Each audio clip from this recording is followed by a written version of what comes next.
What if you could delete a painful memory, like dragging a file to the trash? No more guilt, no more flashbacks, just peace. But what would you lose in the process? Would it really set you free? Or would it erase something important about who you are? We all have that memory, the moment that replays when it's quiet. Something you saw, something you said, or something you wish had never happened. You don't think about it all the time, but when it shows up, it takes over. It tightens your chest. It changes how you act.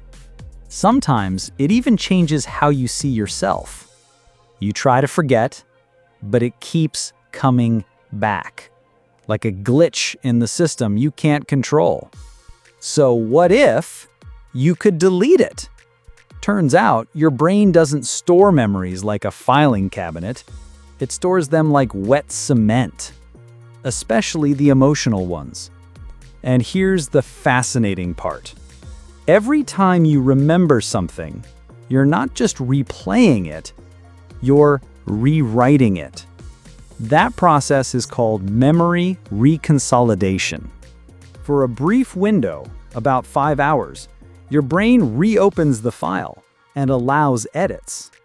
Most people unknowingly reinforce their worst memories by reliving them the same way, over and over. But studies show, if you recall a memory and then change the emotional context, you can actually weaken the pain it holds. It's like updating the emotional software without deleting the original file. Why are some memories so hard to forget? Because your amygdala, the brain's emotional smoke alarm, burns them in like hot iron. This is why trauma stays vivid. But that doesn't mean it's accurate. Scientists call this the flashbulb illusion. You feel like you're remembering everything perfectly, but you're not. You're remembering how it felt, not how it really was. That's what haunts you.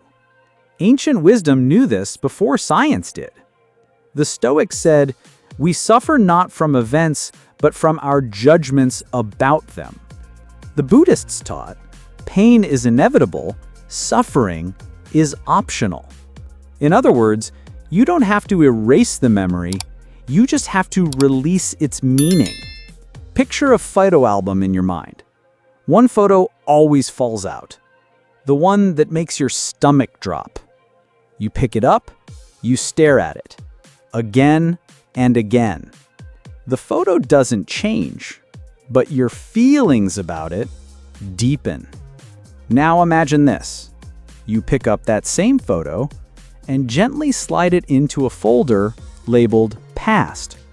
It's not erased, but you're no longer staring at it every day. You're no longer making it the headline of your identity. So here's the real mental upgrade. You don't need a delete button. You need a reframe button. Here's a simple 3-step process based on reconsolidation science. 1. Recall the memory. Bring it into awareness. 2. Feel it briefly without pushing it away. 3. Introduce a new meaning. That hurt me becomes that taught me something. That broke me becomes that woke me up. You're not pretending it didn't happen. You're deciding what role it plays next. This is how healing really works. Not by erasing the scar, but by softening its grip. And each time you practice this, the memory becomes less of a wound and more of a story you've survived. One final image to carry with you. Your mind is like a museum. Some memories hang like glowing art. Others are just shadows in storage. You don't have to destroy the shadows. You just stop putting them under the spotlight. That's the difference between remembering and reliving. But what if the real problem isn't just a few painful memories? What if the issue is that your brain remembers everything? Every word, every mistake, every slight. At first, it sounds like a superpower. But for some people, it's a mental prison.